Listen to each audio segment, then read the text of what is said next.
I'm here with Project Executive at European Network of People Who Use Drugs, Matthew Southwell. Hi. Hey, how are you doing? I'm great. How are you today? Good, thank you. Okay, so first basic question for people who don't know you. What do you actually do? What's your job? Okay, so I work for the European Network of People Who Use Drugs, and we're an organisation that represents people who use drugs in the European Union and its neighbouring countries. So we do advocacy at the European Union, but also with other European entities like the European Monitoring Group for Drug and Drug Addiction and the Pompidou Group. And we also help drug user groups in the different countries to develop their own work, to develop their organisations, and particularly to respond with harm reduction delivered on a peer basis. Mm-hmm. And how did you get into it? Because I've heard that you have more than 30 years of experience. Yes, I've been around for a long time. So I started off as one of the UK's first generation of harm reduction workers. So I was a professional drugs worker. And so for 10 years, I worked in drug services. I ran a pioneering team called the Healthy Options Team, or HOT. And that was the first team in the UK to employ people who were on methadone and people who were active drug users alongside other health professionals. So it was this combination of people with lived experience and people with learned experience. So it was this combination, and it was a very dynamic team that achieved a lot of progress in its time. And so I was very much running this NHS service. I was the general manager, I was the professional head of service. And then drug policy changed in the UK. My service came under a lot of pressure because suddenly what was once innovative became then sort of risky and not in line with the new policy. And really at that point I started to really doubt what was going on. I had seen how successful this model that we'd been using, this harm reduction and community involvement, I saw how successful it was. We had the evidence that it worked, and people turned against it because they didn't like, well, I think at one level they didn't like drug users, and they had a view about how we ought to be treated. All this time I've also been a drug user. So the reason I run this very innovative drug service, the reason I'm able to work with drug users so easily is because I come from the community myself. So I remain a very committed drugs practitioner, and one of the reasons I fight very hard for the quality of the drug treatment system is one that, yes, I am someone who uses that system, but I'm also someone who's very proud of being a drugs worker. On the other hand, I've also, for the last 20 years, been a drug user organiser, so I've worked at the global level, the UK level and the European level.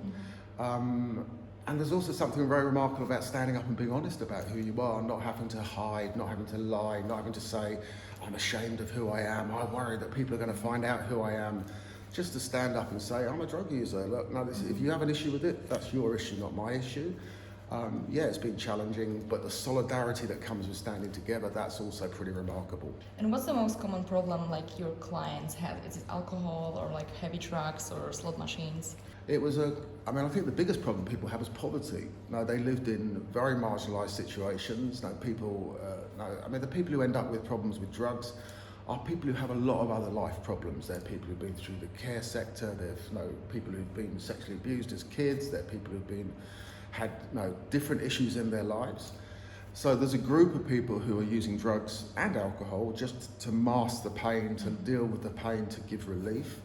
Of course, there's other people like myself who just enjoyed taking drugs and took them too much, maybe for too long, and then you can get into dependency issues. So I think there's a sort of combination of issues where definitely the people who struggle most are people with multiple combinations of issues. We call them drug users, but they're actually people with multiple health and social care problems that we tend to respond pretty badly to. And by calling them the drug users, we can blame them for the problems that they have, rather than sitting there and saying, look, some people have really complex problems, how do we help them manage? Let's go for some less serious questions. So since you work with people with addiction, do you have some funny story or interesting story you would like to share?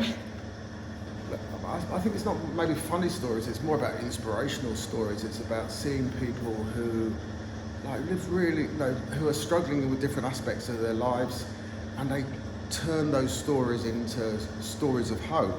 I've seen people do that in the gay community, among women who use drugs, among different ethnic communities that use drugs. And I think those stories of hope, where people, you might look at them from the outside and think, oh my God, a demon drug user. And then they turn around and do these remarkable stories where they step up for their community and help their community. And what is your favorite part of this job? What do you like the most? Favourite part? Look, I love the travelling that goes with the job, so I love meeting people around the world, and I do this sort of counter-tourism where I go around the world and see different drug scenes, meet different drug users.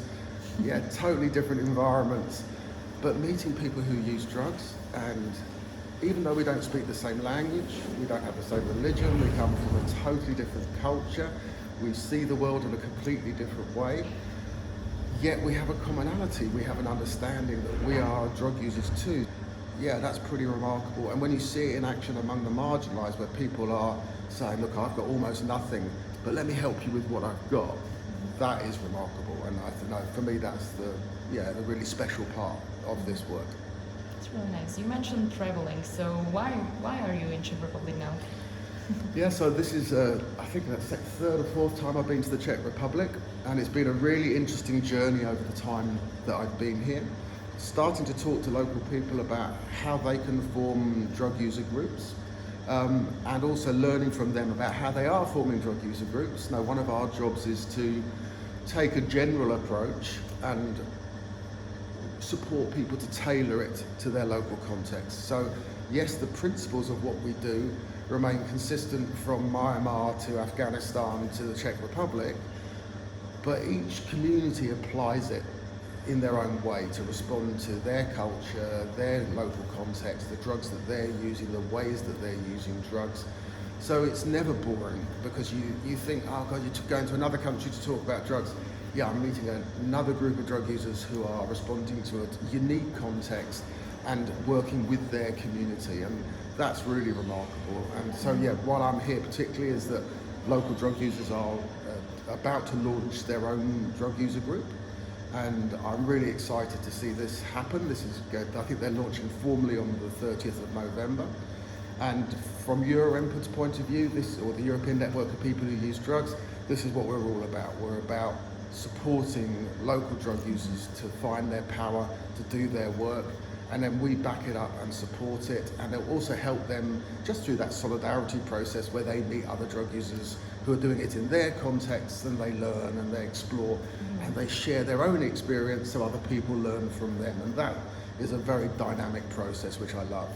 So last question, what do you plan for future? Do you want to focus or I don't know, abduction of women or something else?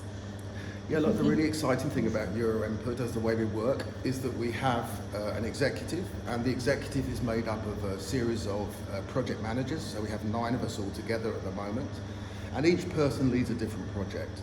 And each of those project managers leads a project that also involves different country partners, and together we pioneer new ways of working. We find out new options. So for example, I'm just about to go to Athens, and during the pandemic in Athens, the mayor of Athens, like many mayors, brought homeless people into centres where they were looked after during the pandemic. And then they realised that these people are active drug users. How are we going to manage this? And it caused huge tensions with the local community, but the mayor of Athens partnered with the local drug user group called Peer Nuts, and together they worked on not easy answers, but they came up with solutions to these issues. And seeing the mayor of Athens working with Peer Nuts as the local drug user group, that gives me real hope, because it's a sense that actually we become part of the solution rather than always being framed as the problem. So in the challenges and complexity of drug use, the solution is people who use drugs, and the solution is also letting go of the old negative stereotypes of people who use drugs. So yeah, my future is looking to see the power of people who use drugs, mobilising together in all our diversity to create really exciting solutions to the problem the world is facing. Okay, thank you. Pleasure. Thank you for the interview, and I hope I'll see you in Czech again. Great, thank you, that's great.